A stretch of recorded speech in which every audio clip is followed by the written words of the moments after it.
Hi folks, welcome to the Chapter 6 Key Concepts video for Math 521B, Pre-Calculus 11. We're looking at rational expressions here, stating their restrictions, simplifying them, multiplying, dividing, adding, and subtracting them. The standard disclaimers apply, and you can check the video description down below for a link to a downloadable copy of the notes. Rational expressions are fractional expressions, so something like this. 2x over x plus 1. Now, right away we see that we might run into an illegal operation. So restrictions deal with making sure that we don't put in values that cause illegal operations. And really, there are two illegal operations we're worried about in grade 11. We're worried about division by 0 and even roots of negative numbers.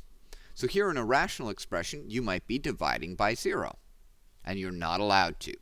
Any x value that causes division by 0 is a restriction, or sometimes called a non-permissible value on the initial expression. You may need to factor the bottom to be able to see these restrictions. So let's check out this first one. We have 3 over x. What is x not allowed to be? X cannot be 0. There's the restriction. In the next one, we've got 5x plus 3 all over 2x plus 1. So it's no problem if the top of a fraction is 0. It's only a problem if the bottom of the fraction is 0. Some of you may be able to see right away what the x value is that makes that bottom 0. But if not, we just say, well, I know that the bottom's not allowed to be 0. So I make this little inequality. 2x plus 1 can't be 0, which means 2x cannot be negative 1, or x cannot be negative a half. There is the restriction that applies to this rational expression. Finally, we have this one, x plus 4 all over x squared minus 9. So again, you might be able to see what numbers are not going to be okay in there. I think most of us could probably see that 3 is going to be a problem. But you might not see the other issue. So the best plan, if we have a quadratic in the bottom or some higher power, would be to factor. And x squared minus 9 factors to x plus 3, x minus 3. It's a difference of squares.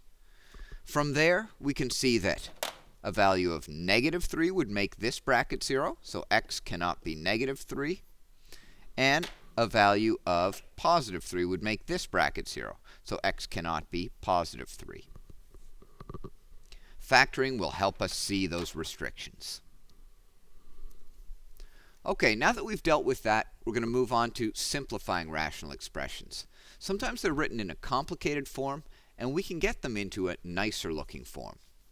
The process is to factor the top and the bottom, to note all the restrictions, and then to divide. And you have to factor before you divide. Identical factors divide to 1, opposites divide to negative 1. So what I mean by that is something like this.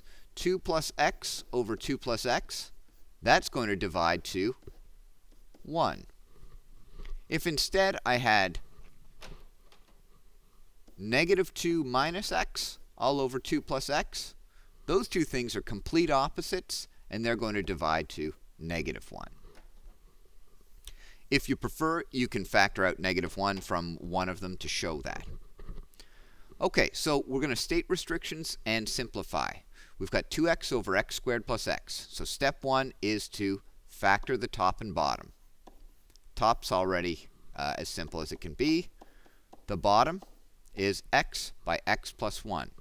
And that tells us our restrictions.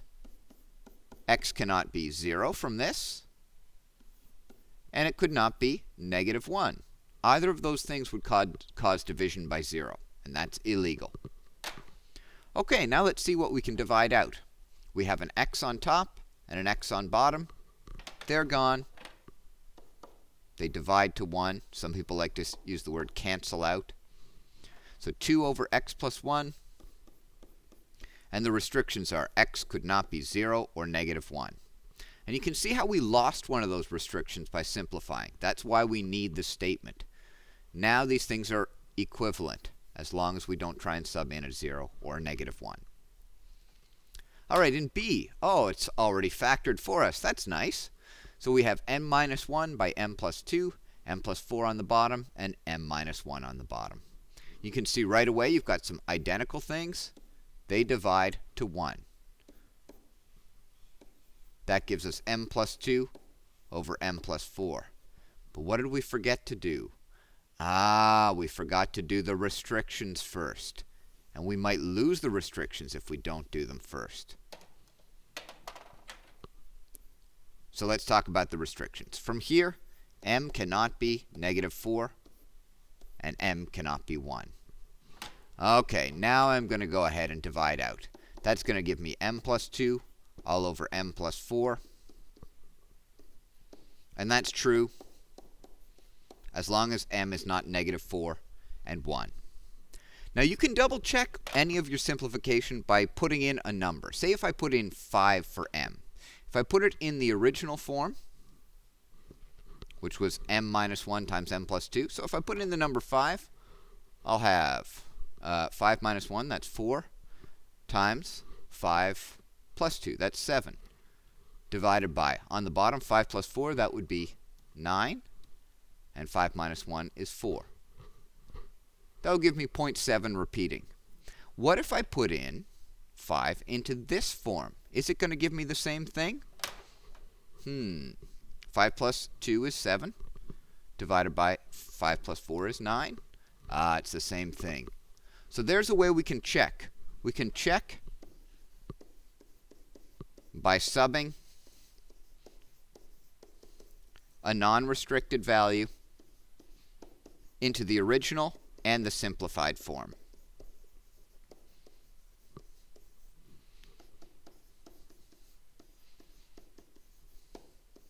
They should be the same if you simplified properly. Okay, let's take a look at one more here. We've got 3x minus x squared all over x squared minus 9. Oh, we're not going to be caught off guard here. We're going to note to factor.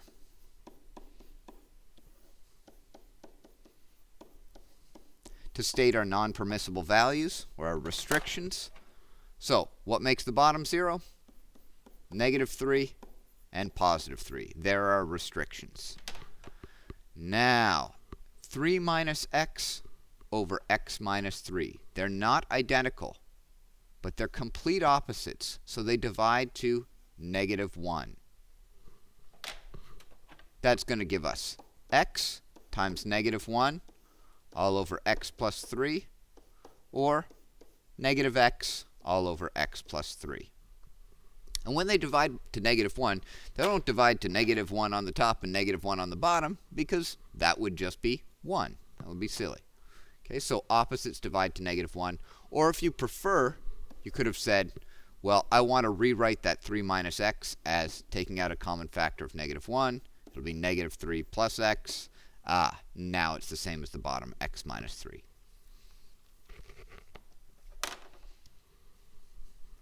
The area of a rectangle is given by this expression. Its width is x plus 2. Find its length in simplest terms. So let's draw this. We've got a rectangle with a width of x plus 2. It's got an area of x squared plus 5x plus 6. And we want to find what its length is. Well, we know that area is just length times width in a rectangle. Let's sub in what we know. It's going to be length, which we're looking for, times width, which is x plus 2. Okay, if we want to find out what length is on its own, just divide both sides by x plus 2. Isolate L. And that gives us x squared plus 5x plus 6 over x plus 2. If we want it in simplest terms, we need to factor. So the top factor is 2. X plus 3 times x plus 2. We could note some restrictions here. We wouldn't actually get them all because there's also some things going on with negatives. So in this case, we'll just simplify. It's true that x couldn't be negative 2, because then you would have a length of 0 on one side, or a width of 0. But we simplify, and we get length is x plus 3. And you could double check. If you times x plus 3 by x plus 2, it really will give you that initial area.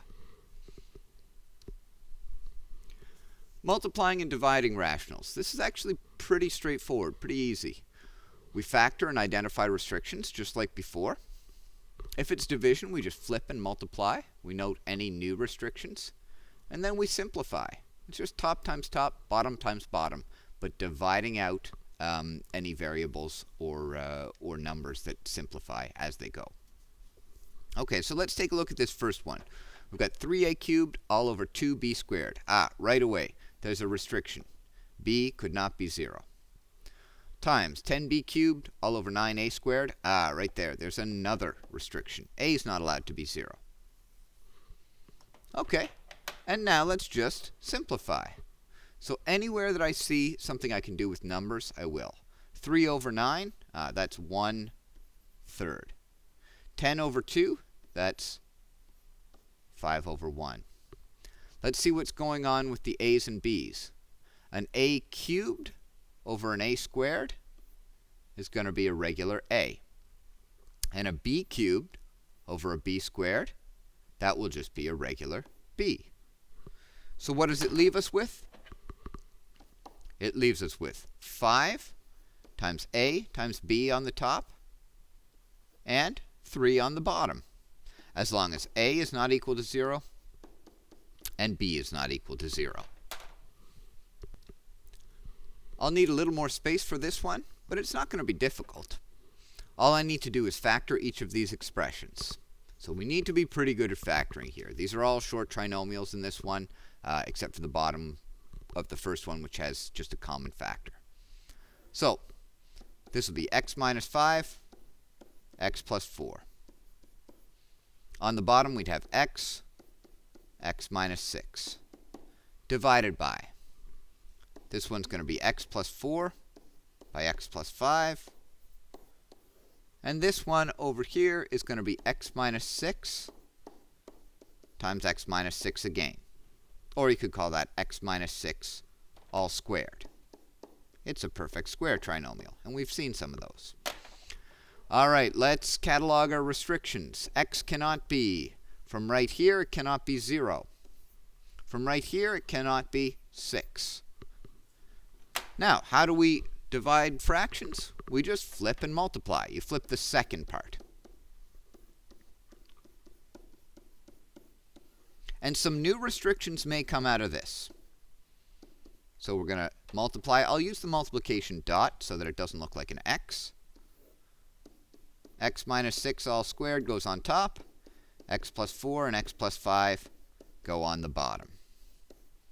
So now we have new restrictions. We still have x can't be 0 or 6 from the first fraction. We also have x can't be negative 4 from this one or negative 5 from this one. Now we have all our restrictions, and we're ready to do some simplification. So do you see any identical ones on top and bottom? I do. I've got an x plus 4 here, x plus 4 here. Boom. We've got an x minus 6 squared on the top and just a regular x minus 6 on the bottom.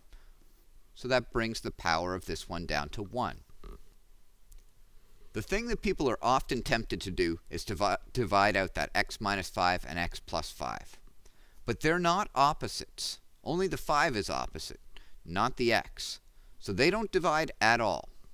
What we're left with is an x minus 5 by an x minus 6 on top, and then x by x plus 5 on the bottom. All of our restrictions are going to apply, so I'll write them again just so that it's clear. X cannot be negative 5, negative 4, 0, or 6. Okay?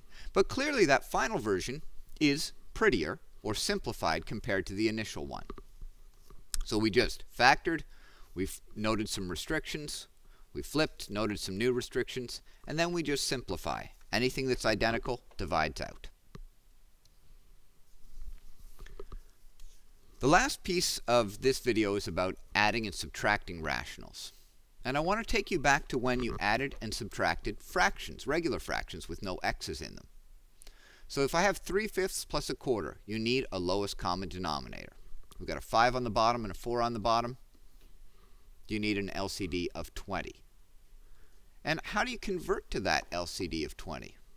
Well, we'll probably just do it automatically now. But really what's happening is that I'm multiplying the 3/5 by 4 over 4.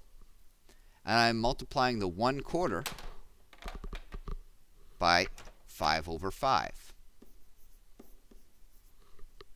Because that is going to give us our 12 over 20 plus our 5 over 20. And it's only once we have a common denominator that we can add together the fractions. And notice nothing changes with the denominator. We're just adding the top. So where do those 4 and 5s come from?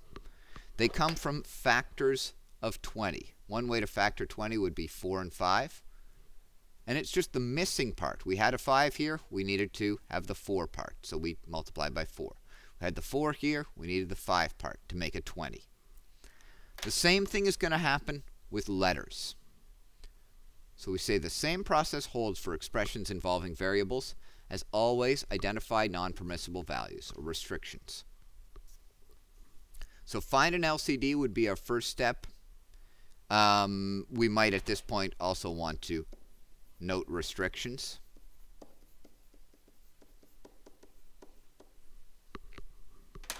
Convert to an LCD, and then just simplify. So these first couple are pretty straightforward. They've already got a common denominator. 3 over x squared plus 5 over x squared. We know that x is not allowed to be 0.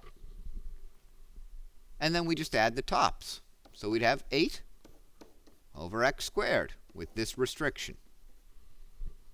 In the next one, we've got the restriction of x cannot be negative 2, because that would make the bottom 0. Now when you subtract, make sure that you're subtracting the whole expression. This is a very, very common error that people will call that minus x and then plus 3. But we're subtracting this whole thing. So keep it in brackets in your next step. Now we can remove the brackets.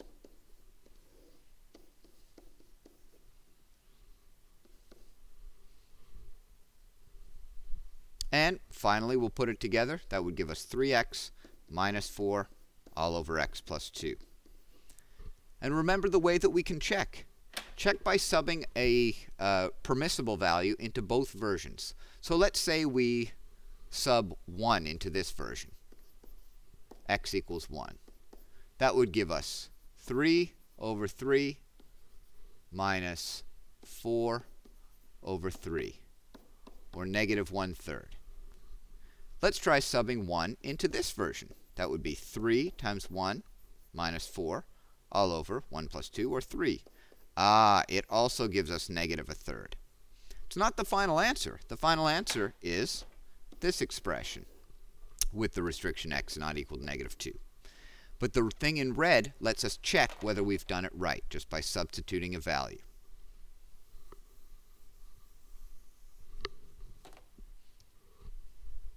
Okay, let's try some that don't have common denominators. So in this one we have a 5, a 2 on the bottom. So the LCD between 5 and 2 is going to be 10. We also have an a squared, and an a cubed. The LCD is going to involve the highest power of a that appears. So the LCD will be 10a cubed with the restriction that a cannot be 0. Now our job is to convert all of those fractions to 10a cubed. So I'm going to write them out with a little bit of space.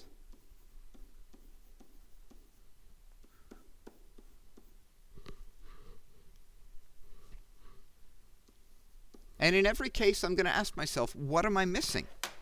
I've got a 5a on the bottom of the first one, so I'd need to multiply it by 2a squared to make it 10a cubed.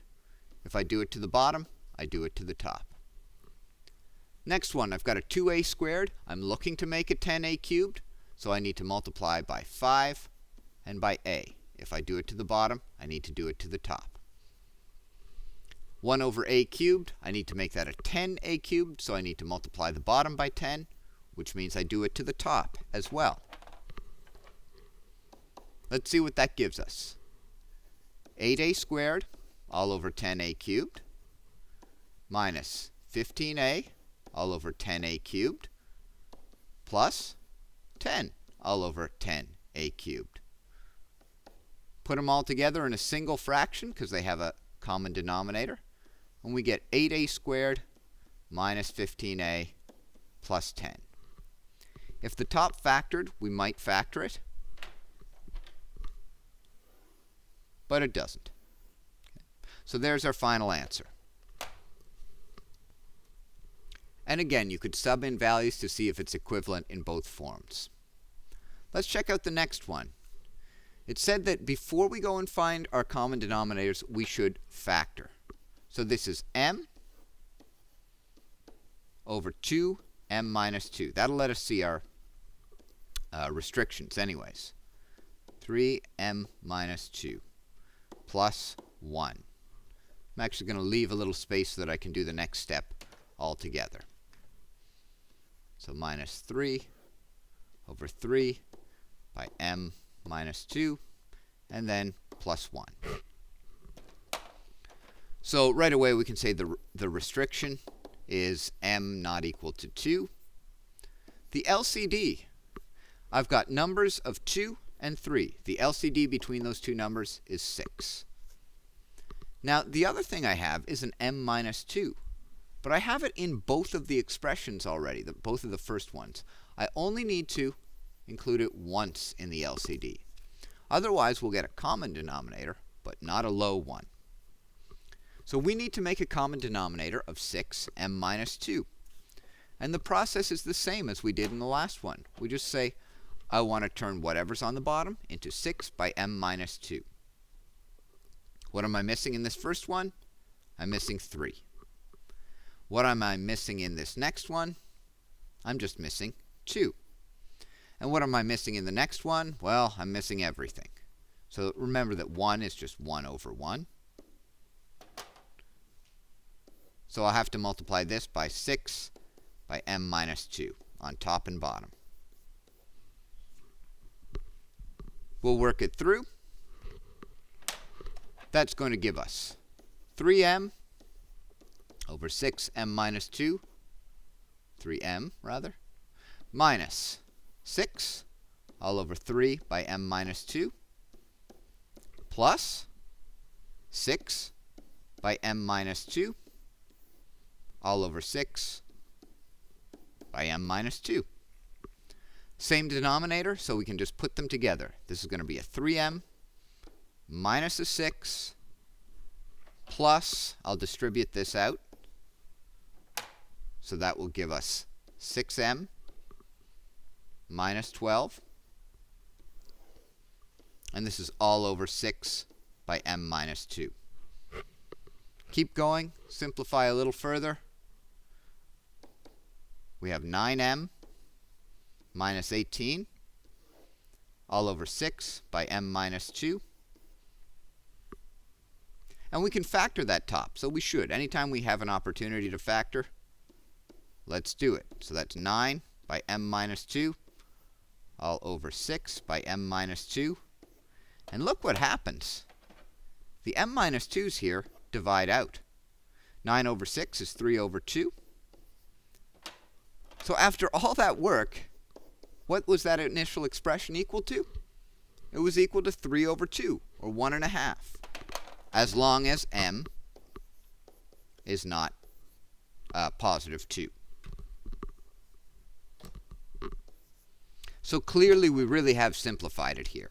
And you could double check. You could put in a number other than 2 into the original expression, and any number you put in is going to simplify to 1.5, or 3 over 2. Taking a look at just a couple of others where we've got sort of bigger denominators. So again, we factor 4 all over y plus 3, y plus 2.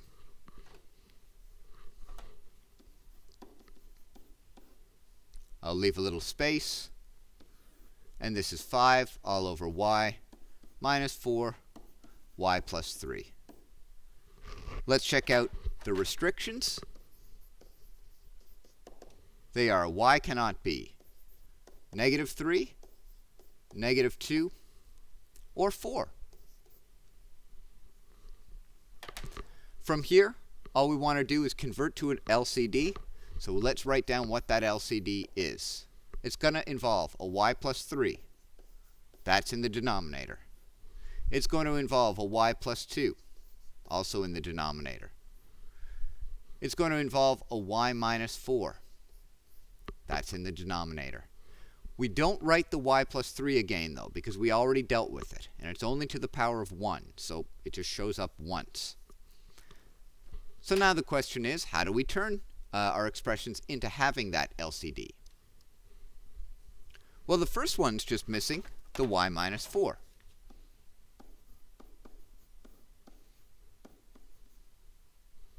The next one's just missing the y plus 2. So multiply the top and bottom by y plus 2. And brackets are implied here. Okay, so multiplying these out should not be that bad. 4 times y minus 4, again, we're just distributing here. So that's going to give us 4y minus 16 all over y plus 3, y plus 2, y minus 4, plus, we'll distribute 5 by y plus 2. So 5y plus 10 all over y minus 4, y plus 3, y plus 2. Now notice that the denominators look different because they're in different orders, but you know that order does not matter in multiplication. So let's do it all together here. We're going to have a common denominator of y plus 3, y plus 2, y minus 4. It's addition, so we just add up the top. We'll have 9y minus 6. We should really factor that. And that'll give us 3 by 3y minus 2 on top. And the reason that we factor it is so that we can see whether there's any additional simplification that can happen. And there is not. So there's the simplified version, and the restrictions are up top. We're going to do one more of these to get the idea of what happens when you have a squared binomial. So again, we'll factor when we can.